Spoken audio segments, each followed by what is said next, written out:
안녕하세요. 저는 20대 후반에 결혼한 새댁입니다. 도저히 친구들한테도 주변 사람들한테도 쪽팔리고 낯뜨거워 말 못했던 고민을 사연을 통해 훌훌 털어버리려 합니다. 저희 시어머니는 저희 친정엄마와 동갑내기십니다. 저희 엄마는 서울에서 쭉 나고 자라셔서 이곳에서 평생을 사신 분이시고, 시어머니랑 남편을 통해 듣기로는 쭉 전남 지방 쪽에 사시다가 시아버지가 서울로 발령을 받으시면서 직장 때문에 함께 서울로 이사를 오셨다고 해요. 남편이 정확히 5살 때였으니 지금으로부터 거의 약 30년 전이었고, 그 당시 저희 시어머님 나이는 대략 30 초반 정도 되었을 겁니다. 딱 지금의 저희 나이대셨죠. 저와 남편은 대학 시절 알바를 하던 카페에서 처음 알게 되었고, 둘 다 당시 알바하고 취업 공부하던 때였는지라 서로 친해질 생각을 못하고 있다가 남편이 먼저, 그리고 이내 제가 취업을 하게 되면서 남편이 사귀자고 고백을 해왔어요. 뒤늦게 사랑 고백하는 남편의 모습이 풋풋해서 신입사원 생활을 하며 마음이 힘들던 와중에 자연스레 남편한테 기대게 되었고, 나름 성격과 가치관이 잘 맞다고 생각을 하여 결혼도 하게 되었습니다.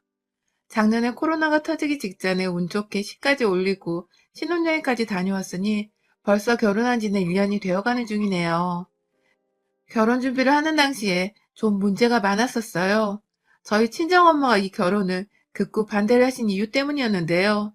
처음엔 저희 신랑만 보고서는 딸과 같은 신입사원에다가 모아놓은 돈도 없고 집도 없고 하다못해 시댁까지 요즘 집값 높은 세상이라지만 아파트 한 채 없이 빌라에 거주한다며 딸내미 고생길이 훤한데 어느 부모가 20대에 시집을 보내냐면서 거의 알아 누우려고 하셨습니다. 그냥 연애만 하고 결혼은 차라리 안 하거나 30이 훌쩍 넘어서 해도 요즘 세상이 늦은 게 아니라며 그렇게 훈계를 해주셨어요. 엄마의 입장에서는 결혼을 하면 여자가 희생해야 할 것들이 너무 많은데 직장을 다니며 돈을 제대로 모으지도 않은 상태에서 저와 비슷한 처지에, 아니 오히려 더 기울어지는 처지의 남자를 결혼하겠다고 데려오니 속상한 마음이 크셨던 것 같습니다. 제 입장에서도 남편의 시댁은 마음에 걸리는 부분이었기에 엄마 마음이 이해가 안 가는 건 아니었고요. 하지만 남편이 저와 너무 잘 맞는 사람이기도 했고, 또 저희 엄마가 자신을 반대하는 것을 알고는 진심으로 엄마의 마음을 돌려보고자 본인이 직접 저를 끼지 않고 나서서는 저희 엄마의 마음을 돌렸어요. 매일같이 저희 집에 찾아가서 엄마한테 꽃 한 송이를 전해드렸다든지, 저하고 평생토록 잘 살아가겠다고 손편지를 주기적으로 써서 준다든지, 남자가 직접 도시락까지 싸서는 주말에 저희 집까지 찾아와 가족들끼리 나눠 먹으라고 전해주는데, 저나 엄마나 큰 돈을 쓰지 않으면서도 마음으로 정성스레 준비해주는 그 선물들이 너무 고마워서 제대로 감동을 받았었죠. 엄마도 어느 순간부터 저희 남편을 먼저 기다리시는 것도 같고, 저는 저대로 저희 엄마한테 싫은 티 한번 안 내고 마음 돌리려고 노력해주는 남편이 고마워서 더 마음이 갔네요. 결국 이렇게 저희 부부는 반대를 하던 엄마의 마음까지 직접 돌려놓으며 결혼식을 올릴 수 있게 되었습니다. 그런데요, 남편이 문제가 아니게 되고 나서는 남편의 엄마가 문제가 되더라고요. 바로 저희 시어머니가 말입니다. 상견례만 해도 무려 3번을 했습니다.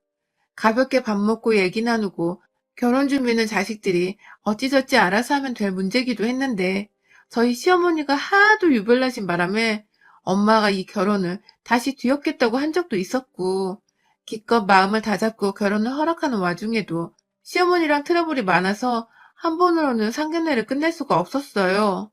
가장 처음 상견례를 했던 날에는 저와 남편조차도 좀 충격을 먹었는데요. 글쎄 시어머니가 머리 끝부터 발끝까지 명품으로 도배를 하고 나타나신 겁니다. 저희 엄마는 이미 남편네 집안 사정이 넉넉지 않다는 것부터, 그래서 사치로 그런 명품을 살 돈이 분명 없다는 것도 다 알고 계신 상태였고요. 몇 번 저희 엄마한테 결혼 허락을 받고 집안에 들어와 밥을 먹었던 남편도 솔직하게 자기 집에 대해 말을 해줬어서 저희 모두 남편과의 결혼으로 돈 욕심과 돈 걱정을 완전히 지워버리고자 했었는데요.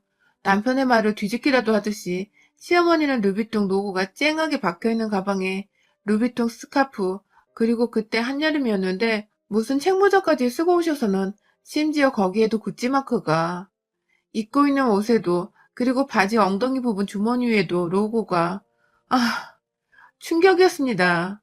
저희 집은 그래도 경제적 여유가 있는 편이라 아빠가 몇 번 엄마한테 명품 가방을 사주셨어요. 그래서 많이는 아니지만 부부 동반 모임에 들고 나갈 샤넬백 2개 정도는 가지고 계셨는데요. 그런 엄마조차도 사돈될 집안이 어렵다고 하니까 일부러 샤넬백은 놔두고 제가 매는 가방 안에 챙기셔서는 상견례 자리에 나오셨는데 시어머니란 사람이 그리 번지르르게 하고 된장녀 마냥 치라고 오시니 저와 남편을 포함해 저희 부모님 둘 다 아주 질색팔색했어요. 대화 자체도 사돈은 그 나이에 명품 하나 없냐며 그건 무슨 가방이냐고 대놓고 물어보질 않나. 나는 우리 며느리가 예쁜 거 많이 사주는 그런 돈 잘 쓰는 며느리였으면 해. 하면서 이런 말을 농담 반 진담 반이라고 건네며 쳐 웃질 않나. 딱 봐도 거칠애를 많이 하는 철없는 시엄마 같다며 저희 엄마는 그날 자리에서도 말도 없으셨고 집에 가서는 다시 남편과의 결혼을 반대하며 또 들어 누우셨어요.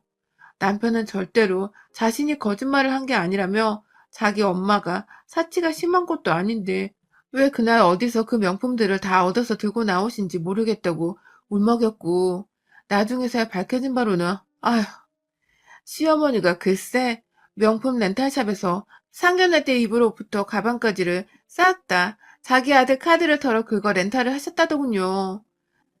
겨우 그 상견례 한 번 하는 자리를 위해서 거의 몇백을 우습게 할부로 그어버렸고 그도 돈이 모자르다며 주변 지인들한테서 돈을 쥐어주고 막 빌려서 입은 거래요. 그 말에 저는 저대로 시어머니 되실 분에 실망을 했고요. 거칠애의 그 정도로 환장하는 아줌마는 정말 질색팔색이었으니까요. 아무튼 또 겨우 어찌저찌 남편이 엄마를 잘 구슬려서 다시금 이번엔 제대로 대화를 나누면서 정상적인 상견례를 하기로 했습니다. 시어머니께 따로 저희 부모님이 싫어한다는 티를 내지 않았었기에 시어머니는 저희 집 사정에 대해선 잘 몰랐고 단지 자기 아들이 본인이 쪽팔려 한다는 정도로만 알고 계신 상태였어요. 그런데 역시나 또 문제가 발생했어요. 첫 상견례 때도 느꼈었지만 저희 시어머니는 입이 정말 팔불출이시더라고요.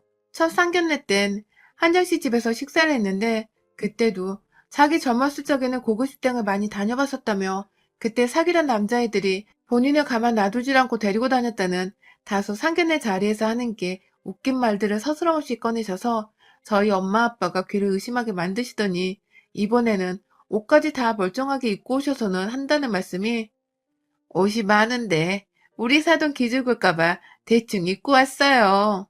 라더군요.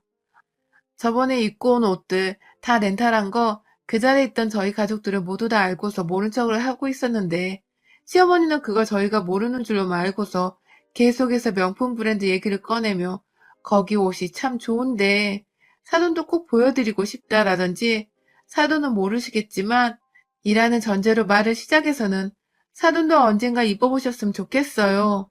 라는 약 올리는 듯한 말로 마무리를 짓고 남편은 또 중간에서 땀 삐죽삐죽 흘리며 저희 엄마 눈치를 보고 살피고 있고 저희 엄마는 엄마대로 한심하다는 듯 시어머니를 바라보시는데 그 중간중간에 열받아 죽겠다는 듯 콧바람을 슝슝 끼고 계셨고 환장하겠더라고요. 그렇게 두 번째 상견례도 정말 기적적으로 밥만 먹으며 끝이 났습니다. 결국 또 엄마는 사돈 얘기 듣기 싫다고 나중이 되어서 입을 꾹 다물어 버리신 바람에 제대로 결혼 얘기를 나눌 수가 없었고 급기야 이번에 각자의 아버님들만 모신 채 세 번째 상견례를 가지고 나서야 겨우 결혼식 준비에 박차를 가하며 시까지 올릴 수 있었습니다. 사실 남편 쪽에서는 결혼 자금으로 5천만 원도 대주지를 못한다고 해서 자식들이 전셋집에 살 수는 없다며 저희 친정집에서 돈을 꽤 보태주셨어요. 그걸로 남편도 두고두고 저희 부모님께 감사해야 하는 중이고요. 그런데 생각보다 저희 시어머니는 그게 마냥 자존심에 걸리고 껄끄러우셨나 보더라고요. 자식들 신혼집을 차려준데도 고맙다거나 혹은 조금이라도 보태겠다는 말 한마디를 없으시다가 끝내 저희 엄마한테 전화가 와서 한다는 말이 한복 사달란 말씀이셨습니다. 어디서 알아본 명품 한복값이 200만 원이라면서 그걸 해주라고 요구를 하셨고 그 바람에 엄마가 집 하나 사는데 그 나이 먹고 자식한테 5천만 원도 못 보태주는 주제에 어디서 애물까지 요구를 하고 앉아있냐며 한바탕 난리를 치셔서는 남편이 중간에서 겨우 중재를 하고서 애물 예단을 생략시켰네요. 당연히 한복은 각자 준비를 하기로 했고요. 그마저도 시어머니가 제대로 튀고 싶으셨는지 어디서 빌려온 휘황찬란한 야광색 한복을 입고 계셨던 바람에 엄마는 지금까지도 두고두고 자식 결혼식이 아닌 자기 패션쇼 하려고 결혼식 온 사람이라며 식장서 찍은 가족사진을 볼 때마다 시어머니를 욕하신답니다. 결혼하고 나서도 상황은 크게 달라질 것이 없었습니다.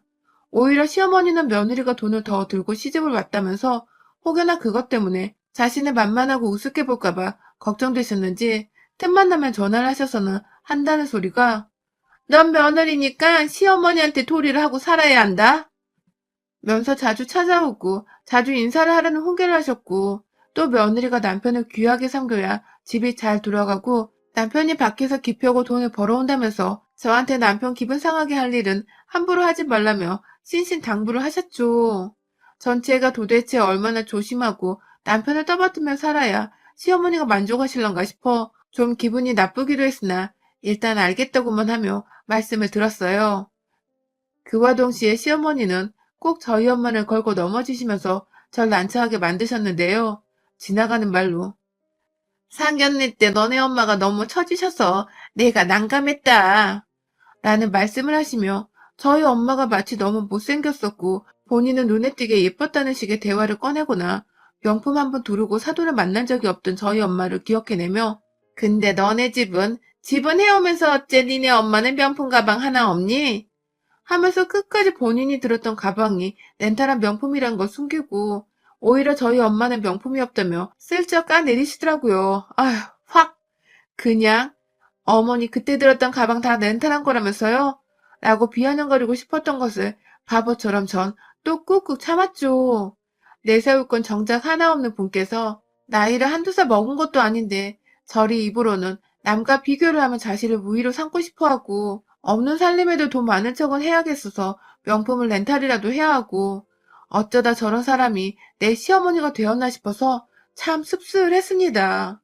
아들은 잘 키워놨는데 어쩌다 엄마란 사람은 저 모양인지 참 신기한 집구석이더라고요.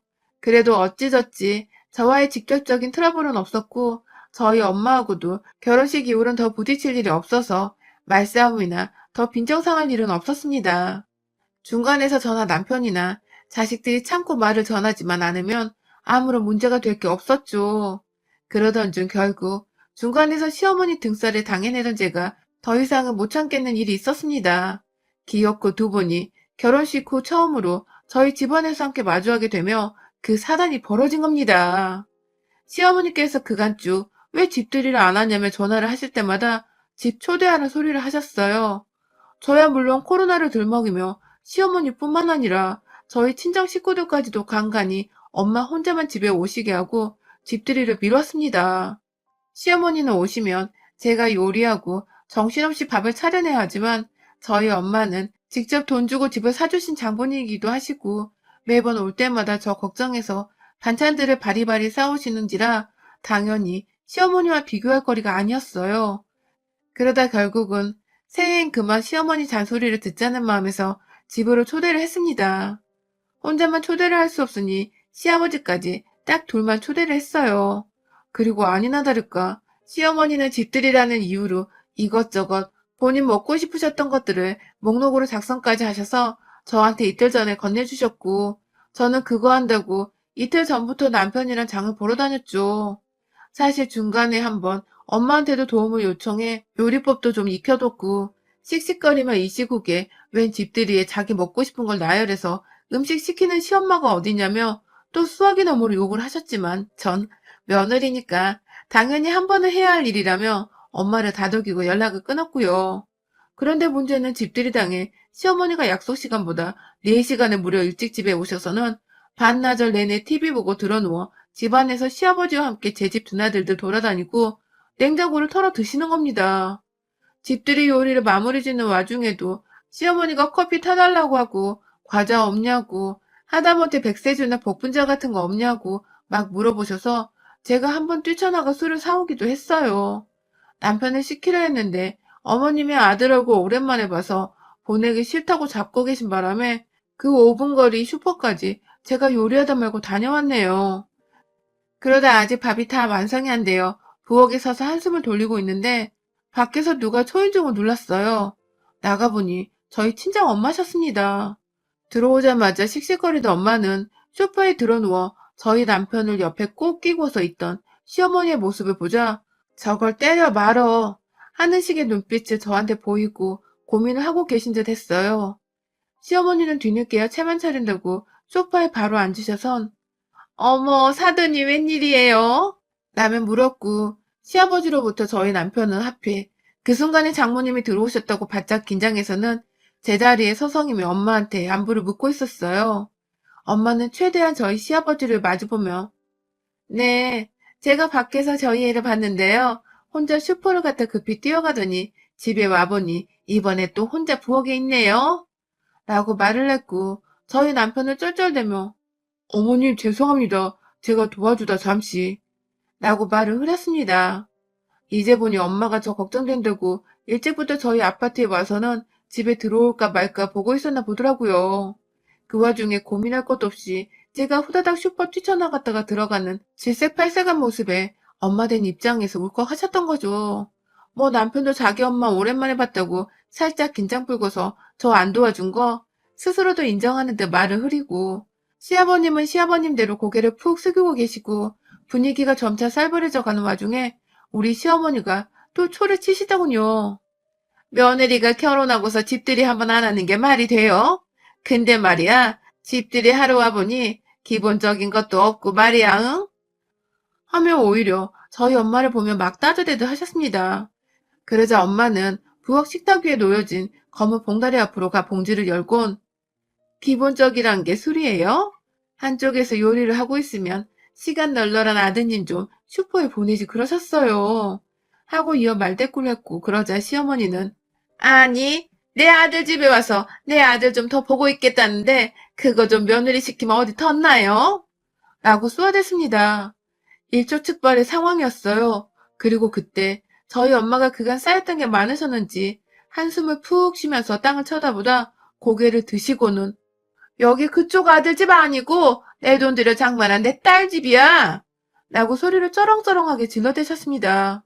한순간에 쌈딱들 싸움장이 된 듯 여기저기 두 어머니들이 눈을 부라리며 쏘아보기 시작했고 시어머니는 저희 엄마 말에 틀린 거 하나 없다고 생각했는지 뭐라 말을 못하고 씩씩대기만 하시다가 급기야 제대로 실수를 해버리셨어요. 글쎄, 거참 며느리 밥 얻어먹으려다가 별지랄을 다 겪네. 아주 쌍으로 지랄들이야. 라고 말씀을 해버리신 겁니다. 저희 엄마는 귀를 의심하며 지금 뭐라 그랬냐고 들고 있던 핸드백까지 바닥에 내팽개쳤고 시어머니는 시어머니대로 아주 상견례 때부터 내가 마음에 안 든다고 동네방네 자랑하고 다니지 그래요? 하면서 이내 시어머니한테 구박 많이 받고 살았어요? 그래서 딸내미 좀 부려먹는 게 그렇게 안 입고 와요? 라며 급기야 제가 옆에서 들어도 거슬려 죽겠다는 말을 하며 저희 엄마를 계속 자극했어요. 결국 제가 먼저 당장 나가세요. 어머님 아버님 당장 나가세요. 라고 소리를 질렀고요. 어머님은 어머님대로 아주 모녀가 쌍으로 지랄이라니까 진짜 하면서 못 나가겠다는 듯 소파에 들어 누웠습니다. 그러자 저희 엄마는 들어 누워있는 시어머니 얼굴 위에다가 침을 퇴 하고 뱉어버리셨어요. 정말 순식간에 일어난 일이었고 옆에서 당황한 시아버지와 남편이 더 큰 싸움 날까봐 시어머니를 억지로 일으켜 세워 막 밖으로 나가려 하는데 저희 엄마는 아직 분이 안 풀렸다며 기울어지는 집에 시집 보내며 마음고생하지 말라고 집까지 해줬는데 시엄마란 년이 발성이라며 제가 사온 그 봉다리 안에 백세주 2잔을 병째로 시어머니가 가족들 손에 잡혀 서 있던 그 벽을 향해 쾅 던져버렸어요. 술이 산산조각 깨져가며 한 벽면 가득 튀겨버렸는데 남편네 부모님은 완전 움찔하셔서 그 자리에서 이동도 못하시더라고요. 남은 한 병까지 던질까봐 겁이 나셨던 거죠. 엄마는 그런 시어머니 앞으로 다가가셔서는 술병을 따면서 말씀하더라고요. 꼭 없는 것들이 생색내는 거 좋아해, 그치? 하면서 집들이에 며느리 부려먹는 것까지 다 하고 싶냐며 시어머니 앞에서 술을 한번 들이키더니 그대로 무슨 조선시대 때 목 빼고 다니다 망나니까 칼에 술을 입에서 뱉어내는 것 마냥 하고 입안의 술을 시어머니 얼굴에다가 확 뱉어버리셨답니다. 솔직히 부역되게 일을 몇 번 시킨 걸로 이 정도는 너무 심한 것도 같았지만 그간 결혼 전부터 명품 렌탈부터 시작해 명품 한복에 하다 1년 내내 집들이 하란 독촉 전화에 급기야 목록까지 작성해서 며느리한테 요리시키는 맛들려 있던 시어머니를 저희 엄마는 감히 두고 보고만 있을 수 없었던 것 같습니다. 저도 엄연히 저희 엄마의 귀한 딸이었으니까요. 그날 시어머니는 며느리 앞에서 그리고 아들 앞에서 사돈한테 제대로 쪽팔린 걸 스물을 당한 후 이러다 지 아들까지 이혼당해 다 팽당하는 게 아닌가 싶으셨던 것 같아요. 아무도 옆에서 편을 안 들어주고 그나마 남편이 엄마 오늘 그냥 얼른 집에 가 라고 자신을 보내려고만 하자 아찔하셨던 건지 두 말 않고 제가 나지막히 건네는 수건에 얼굴을 쓱 닦으며 나가시더라고요. 그 후론 지금껏 소식 한 번 없으시고 제가 신경이 좀 쓰여서 전화를 해도 받지를 않으시네요. 나중에 남편을 통해 들어보니 며느리 어려워서 이제 밥 한 끼도 같이 못 먹겠다고 그냥 안 찾아와도 된다고 했대요. 덕분에 저는 평소에도 저희 엄마를 참 존경하며 살았지만 유부녀 되고 나서는 더더욱 저희 엄마의 강단있던 행동에 찬사를 보내며 거의 신격으로 존경하며 살고 있습니다. 덕분에 제가 하마터면 제대로 당하고 살 뻔한 시집살이에서 완전 벗어났으니까요. 역시 딸 챙기는 건 세상에 우리 엄마 딱 하나밖에 없습니다. 시어머니는 절대로 엄마가 될 수 없어요. 여러분의 생각은 댓글로 남겨주세요. 오늘도 시청해주셔서 정말 감사합니다.